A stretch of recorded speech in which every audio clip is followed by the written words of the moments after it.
जी नाज़रीन अस्सलाम वालेकुम। मैं हूं आपका मेज़बान अदनान हैदर। आप देख रहे हैं प्रोग्राम डायलॉग। बात करेंगे कोरोना वायरस के बढ़ते हुए केसेस पर, गवर्नमेंट के नए इकदाम की। पंजाब गवर्नमेंट समेत सूबाई हुकूमतों ने स्मार्ट लॉकडाउन की बात की है, जबकि दूसरी जानब NCOC की जानब से पाकिस्तान के 20 शहरों में लॉकडाउन को सख्त करने की बात की है। स्मार्ट लॉकडाउन होगा, लेकिन उसमें उसको ज़्यादा सख्त कर दिया जाएगा। पाकिस्तान में इस वक्त जो कोरोना केसेस के नंबर्स हैं वो खतरनाक हद तक पहुंच चुके हैं। 1,44,478 ये केसेस हैं जो इस वक्त तक रिपोर्ट हो चुके हैं। जब मैं आपसे बात कर रहा हूं, इस वक्त तक रिपोर्टेड जो कोरोना के टेस्ट हैं उनकी तादाद 8,97,650 तक पहुंच चुकी है। जबकि ये तादाद में इजाफा भी होता जा रहा है, क्योंकि आज एक बड़ी अहम बात जो कि मुख्तलिफ टेलीविजन शोज पर भी, और इससे पहले जो 8 बजे का प्रोग्राम था जिसमें ज़मीर हैदर साहब ने भी यकीनन डिस्कस की है, वो गवर्नमेंट का मुस्तकबिल का मौक़िफ़ है कोरोना वायरस को लेके करेंगे। मुझे ज्वाइन कर चुके हैं सीनियर डॉक्टर हैं डॉक्टर जमाल नासिर साहब, उनका शुक्रिया ज्वाइन डॉक्टर साहब। और इम्तियाज़ शेख साहब हैं, सूबाई वज़ीर सिंध हैं और पाकिस्तान पीपल्स पार्टी से उनका ताल्लुक है। इम्तियाज़ शेख साहब बहुत शुक्रिया, अगर इम्तियाज़ शेख साहब ज्वाइन कर चुके हैं। मुझे पाकिस्तान तहरीक इंसाफ से MNA होंगे जनाब आफ्ताब जहांगीर साहब, आफ्ताब साहब बहुत शुक्रिया। अता तारड़ साहब होंगे पाकिस्तान मुस्लिम लीग नून से, डिप्टी सेक्रेटरी जनरल है और सफ़र में है, हमें फ़ोन लाइन पर ज्वाइन करेंगे। क्योंकि मैं खुद स्काइप पे हूं तो मेरी तमाम मुअज़्ज़िज़ मेहमानों से गुजारिश है कि अपनी अपनी बारी पे बोलिएगा। अगर किसी को हम लोगों ने इंटरप्ट किया, हम पांचों ने, तो हो सकता है किसी तीसरे की या किसी दूसरे की आवाज़ जो है, ये बात जो हम तक ना पहुंच सके, डिस्टॉर्ट हो जाए, तो इंटरप्ट मत कीजिएगा, मेरे साथ थोड़ा सा कोऑपरेट करेंगे मेरे तमाम मुअज़्ज़िज़ मेहमान। तो डॉक्टर जमाल नासिर साहब, आपकी जानिब बढ़ रहा हूँ। असद उमर साहब ने जो फिगर दिया है डॉक्टर साहब, क्या आप इस फिगर से सर एग्री करते हैं? सर, क्या ऐसा ही कुछ फिगर सरकारी तौर पर रिपोर्टेड हो सकते हैं? सर बिस्मिल्लाहिर्रहमानिर्रहीम, ये जो फिगर इन्होंने दिया, ये कोई मैं 1.5 महीने पहले इससे भी ज़्यादा फिगर दे चुका हूँ, और बल्कि आज मैं आपकी तवस्सुत से ये 10 लाख नहीं, मैं तो 20 लाख फिगर दे रहा हूँ इस वक्त मौजूदा जो हालात हैं। लेकिन बात यह है कि सबसे पहले तो इस गुफ्तगू करने से पहले हमें जो लोगों में खौफ, हरास और ये कि जानलेवा मर्ज है, ये ख़तरनाक है, इसको बाहर निकालना है। आप दुनिया में अगर देखें ना, इस वक्त तो 80 लाख के करीब मुतासिर हुए हैं और 4,53,000 के करीब जो है डेथ हुई हैं। जिनमें से जो, अगर आप सिर्फ हमारे जो सार्क कंट्रीज़ हैं, गल्फ़ कंट्रीज़ हैं, पूरा अफ्रीका को मिला लें, साउथ एशिया के आप 3-4 बड़े मुमालिक हैं, जापान, सिंगापुर, इनको मिला लें, तो आप यकीन कीजिए जो टोटल मरीज़ जो कि 70% पॉपुलेशन बनती है दुनिया की, 11 लाख के करीब लोग इन्फेक्ट हुए हैं। और इनमें से भी जो डेथ है वो 22,200 की डेथ हुई है, ओनली 22,200। और अगर आप दुनिया की तमाम यानी कि निकालें इन्फेक्शियस रेट को जो दुनिया में इस वक्त हुआ है, तो 85% 30% कंट्रीज़ में हुआ है और 70% में सिर्फ 15% लोग अफेक्ट हुए हैं।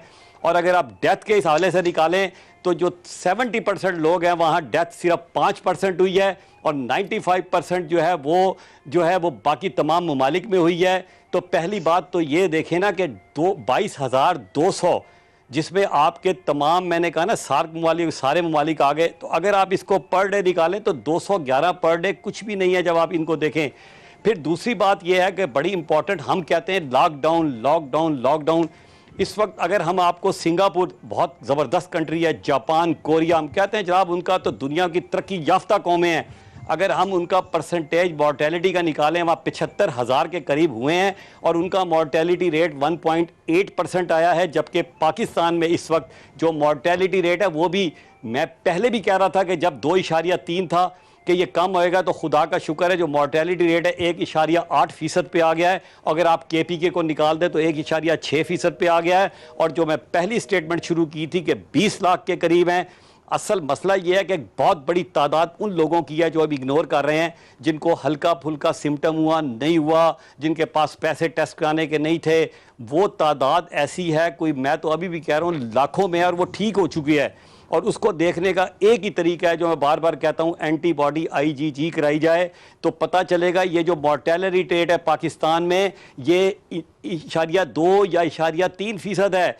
आप देखें कि जिस मुल्क में, आप, एक बहुत बड़े मेरे मोहतरम प्रोफेसर है, उन्होंने कहा कि 4 फी घंटा डेथ हो रही है कोरोना से पाकिस्तान में, और सर इस मुल्क में 40 बच्चा हर घंटे में डायरिया और नमूनिया से मर जाता है। 40 बच्चा, उसका कोई आप जिक्र ही नहीं करते। आपके मुल्क में रोजाना 4000 अफराद मर रहे हैं, उसका कोई जिक्र नहीं। जब 20 एवरेज निकाले ना, आज तक 3.5 महीने होने लगे हैं, तो 20 से 25 से ज़्यादा लोग नहीं मरे आपके कोरोना से, और उस पर आप लोगों ने इतना ख़तरा पैदा कर दिया है। खुदा के वास्ते लोगों को डिप्रेशन से निकालें, खौफ से निकालें। यकीन करें, लोग पागल हो रहे हैं, लोग कोरोना से नहीं मर रहे जितने लोग हार्ट अटैक से खौफ के मारे मर रहे हैं। मैंने कई मरीज़ देखे हैं, जवान थे, बिल्कुल ठीक थे, पता चला कोरोना हुआ, हार्ट अटैक से मर गए। मैं कई बच्चियों को जानता हूँ, यंग बच्चियाँ थीं, उनको डिप्रेशन हुई है, उनको सांस की तकलीफ होगी, हालांकि उनको कोई सैचुरेशन का मसला नहीं था। हमें खुदा के वास्ते इस पे सियासत नहीं करनी चाहिए। हमें लोगों को खौफ से निकालना चाहिए कि ये एक जानलेवा मर्ज नहीं है। मैं अभी भी पहले दिन से अभी तक कायम हूँ और मैं अभी तक इस पर स्टैंड करता हूँ। मैं भी कोरोना से मुतासर हूँ।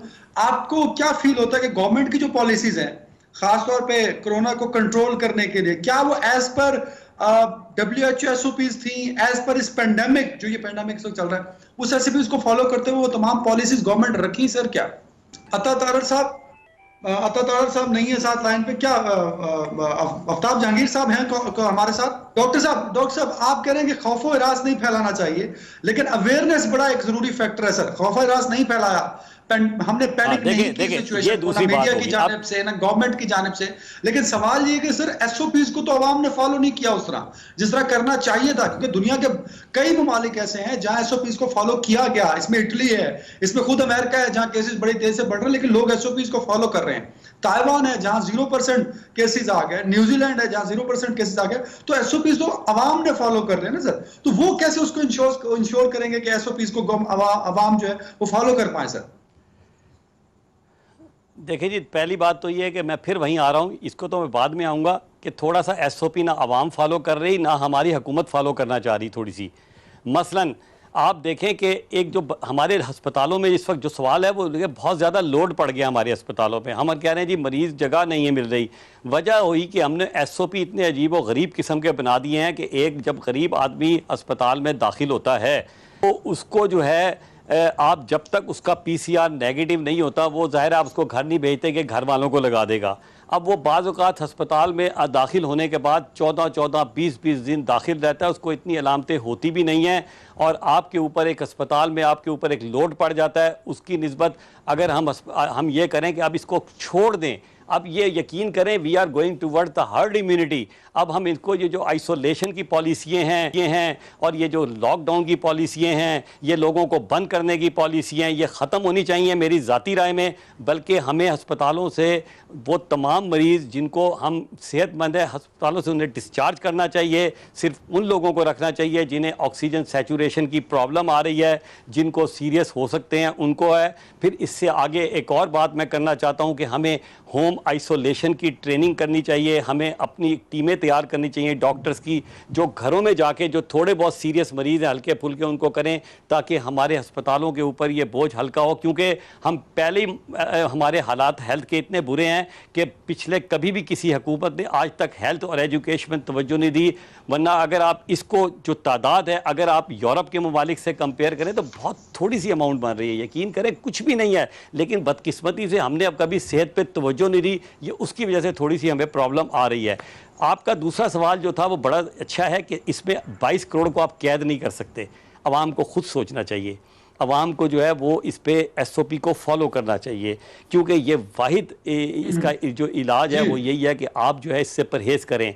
जी सबसे बड़ा अच्छा है बिल्कुल के, और ये मुझे अब खुशी हो रही है कि मैं देख रहा था आजकल हमारे जो आला हुक्मरान हैं सारे, वो सारे मास्क पहन के आ रहे हैं और बड़ा अच्छा मैसेज जा रहा है। सोशल डिस्टेंसेस की ज़रूरत है, हाथ धोने की ज़रूरत है, SOP फॉलो करने की ज़रूरत है। और बिल्कुल हुकूमत को चाहिए कि जो इदारे जो है वो SOP को फॉलो नहीं करते, जो बिजनेस सेंटर इसको नहीं फॉलो करते, जो इदारे नहीं करते, उन सब को सख्त एक्शन लेना चाहिए। डॉक्टर साहब, अब ये जो नया इन्होंने पॉलिसी बनाई है कि 20 शहरों में लॉकडाउन किया जाएगा, और लॉकडाउन जरा सख्त किस्म का होगा, जो एरिया स्पेसिफिकली जहां कोरोना मुतासरीन की तादाद ज्यादा है उनको ज्यादा सख्त लॉकडाउन का सामना करना पड़ेगा। क्या इससे रिजल्ट आपको लगता है कि अच्छे रिजल्ट्स आएंगे, कोरोना कंट्रोल हो जाएगा, और सिर्फ उन्हीं इलाकों पर फोकस कर लिया जाए जहां ज्यादा तादाद में कोरोना केसेस हैं, तो कंट्रोल किया जा सकेगा कोरोना को? सर देखिए, पहली बात तो ये है कि लॉकडाउन तो एक अच्छा कंसेप्ट है कि जिस जगह पे ज़्यादा तादाद में अगर फैला हुआ है तो वहाँ कोई कंट्रोल कर लें, तो ये कोई बुरी बात नहीं है। लेकिन आप ये देखें कि दुनिया एक चीज़ पे तो मुत्तफ़िक हो गई है कि लॉकडाउन जो था ना वो इलाज नहीं था। लोग बड़ी बातें करते हैं कि पाकिस्तान में जो था, मैं अभी सुन रहा था तारड़ साहब को भी पूरी बात नहीं हो सकी कि जी वो बॉर्डर हो गया। ठीक है, वो जो हो गया, दुनिया का कोई मुल्क बचा ही नहीं है इससे। वो बॉर्डर क्लोज हुए लेकिन सर या नहीं हुए, डॉक्टर साहब, और दुनिया की तमाम अता तारड़ साहब का एक पॉइंट बड़ा वैलिड है सर, कि जो स्क्रीनिंग की गई वो कोई स्टैंडर्ड स्क्रीनिंग नहीं थी। सिर्फ टेम्परेचर गन से टेम्परेचर चेक हो रहा है, और आपको भी पता है कि जरूरी नहीं है कि टेम्परेचर नहीं है तो इसका मतलब है कोरोना होगा, या टेम्परेचर नहीं है तो कोरोना नहीं होगा सर। नहीं, आपकी बात बिल्कुल बजा है। मैं वही आ रहा हूँ आपके पास। आप अगर अपने हेल्थ स्ट्रक्चर को उठा के देखें तो हमारे हेल्थ स्ट्रक्चर के, और आप अगर उसको मुआवजा कर रहे हैं अमेरिका से, कनाडा से, इंग्लैंड से, तो इसका जवाब कौन देगा कि हमारे पास तो थर्मल गने भी मौजूद नहीं है। बहुत दूर की बात है बाकी चीज़ों की। बहरहाल, जो आपने सवाल किया था मैं उसकी तरफ इसलिए आना चाहता हूँ कि दुनिया जो है वो एक लॉकडाउन से तो दुनिया भी तंग आ गई। आप देखें कि आप अमेरिका को देखें, यूके को देखें, फ्रांस, जर्मनी, वो तमाम ममालिक एक बात पे मुत्तफिक हो गए कि इकॉनमी इंपॉर्टेंट है। हम तो ऑलरेडी एक जो है वो कर्जा याफ्ता कौम है, हमारे वसाइल बहुत बुरे हैं। और हम देखें ना, जिस मुल्क में 13 करोड़ अफराद जो है वो पॉवर्टी लाइन से नीचे ज़िंदगी गुजार रहे हो, जिन्हें एक वक्त की रोटी मिल रही हो, जिन्हें सिर्फ एक रोज़ाना ये सोचना पड़ता हो कि आज मैंने कमाना है, तो उनके बारे में आप सोचें। ये ज़रूर है कि जो आपने बात की कि स्मार्ट लॉकडाउन, लेकिन मैं अभी भी इत्तेफाक नहीं करता कि आप पूरे कराची को बंद कर दें, पूरे लाहौर को बंद कर दें, आप 80 जगह। सर, इसका इलाज एक ही है इस मुल्क में कि आप खोल दें। जो स्विट्ज़रलैंड की पॉलिसी थी, उन्होंने अपने मुल्क में लोगों को खोल के रखा, कोई लॉकडाउन नहीं किया। स्कूल, कॉलेज, दफ्तर, शॉपिंग सेंटर सब खोल के रखे। और एट द एंड क्या हुआ? एट द एंड ये हुआ कि वो उनका जो मॉर्टेलिटी रेट था, वो मॉर्टेलिटी रेट उसी के बराबर था जो अमेरिका, फ्रांस, इटली और सारी जगह पे हुआ। और सर, एक ब्रेक ले लेते हैं ताकि हमारे टेक्निकल प्रॉब्लम सॉल्व हो जाए। एक ब्रेक ले लीजिए जल्दी से जी।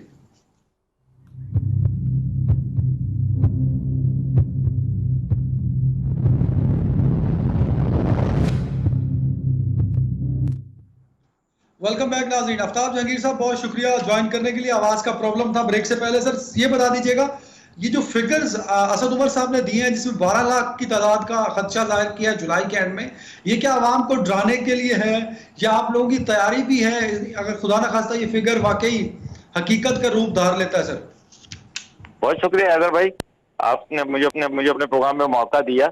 देखिए, ये लोगों को आवाम को डराने के लिए नहीं है, लेकिन ये हकीकत पे मबनी है। अभी जैसे डॉक्टर साहब की बात में सुन रहा था कि जी वो तो 12 से कि वो कह रहे हैं कि 20 लाख से भी ज्यादा हो सकते हैं।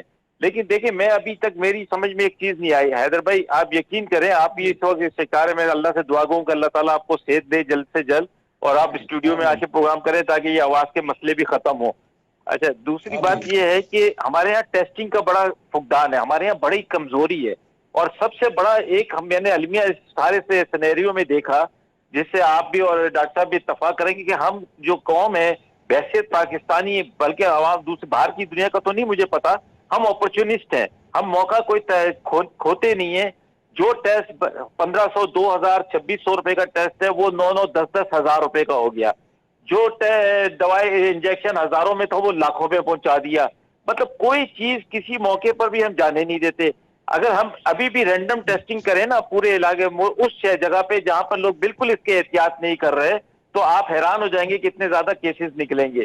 क्योंकि वहां पर मैंने एक डॉक्टर से बात की, कहता है कि एक मेरे हल्के की एक जगह की बात कर रहा है, कहता है कि मैंने अभी तक 60 लोगों को तशखीस कर चुका हूं कोरोना, समझे ना। तो वो कहता है कि इतनी ज्यादा तादाद है, लेकिन लोग एहतियात ही नहीं कर रहे।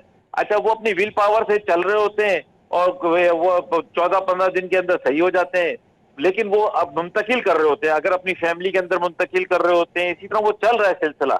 इसका जब तक प्रॉपर इलाज नहीं होगा, और प्रॉपर इलाज क्या है? एहतियात। हैदर भाई, एहतियात। जैसे आपने अपने आप को कमरे में बंद किया है, इसी तरह अगर लोग एहतियात करना शुरू कर दें कि 24 घंटे बंद होने के बजाय सिर्फ चंद घंटे अपने जरूरत के तहत बाहर निकलें, बाकी टाइम अपने घरों में रहें और अपने आप को एहतियात में रखें, सफाई का ख्याल रखें, सैनिटाइज करें, मास्क लगाएं, तो हम बहुत इस पे काबू पा सकते हैं। लेकिन फिर भी ये तादाद जो है, ये 25 करोड़ है। आपको इस बात का भी अंदाजा करना चाहिए, दुनिया का छठा बड़ा मुल्क है।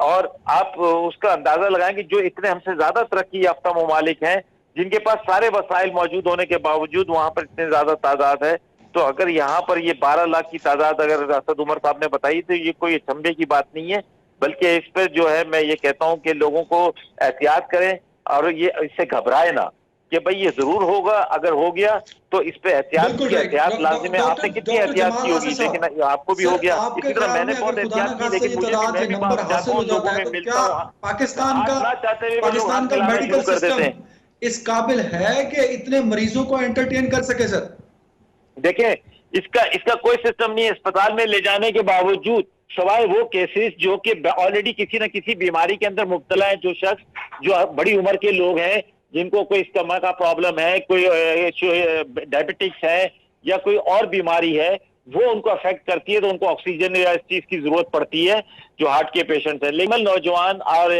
तंदुरुस्त आदमी अगर अपने आप को ऑसिलेट कर ले, अपने आप को एक हिफाजती उस हिसार के अंदर ले जाए और जिन चीजों से एहतियात कहा गया है उसकी एहतियात कर ले, तो वो 13-14 दिन के अंदर अल्हम्दुलिल्लाह सही होकर सेहतमंद होकर। सर डॉक्टर साहब मैं आपकी तरह हूँ। डॉक्टर साहब, अगर ये नंबर 12 लाख खुदा ना खास्ता हो जाता है तो क्या पाकिस्तान का मेडिकल सिस्टम इसको एंटरटेन कर सकता है? एक पॉइंट। दूसरा, टेस्टिंग की जो बात और जो टेस्टिंग के हवाले से अखराजात हैं उसका पॉइंट जो उठाया है जहांगीर साहब ने, उस पर भी कमेंट कर दीजिए सर। देखिए, पहली बात तो मैंने आपको पहले भी कहा था, ये तो अगले महीने 12 लाख का कह रहे हैं ना, जुलाई के एंड में।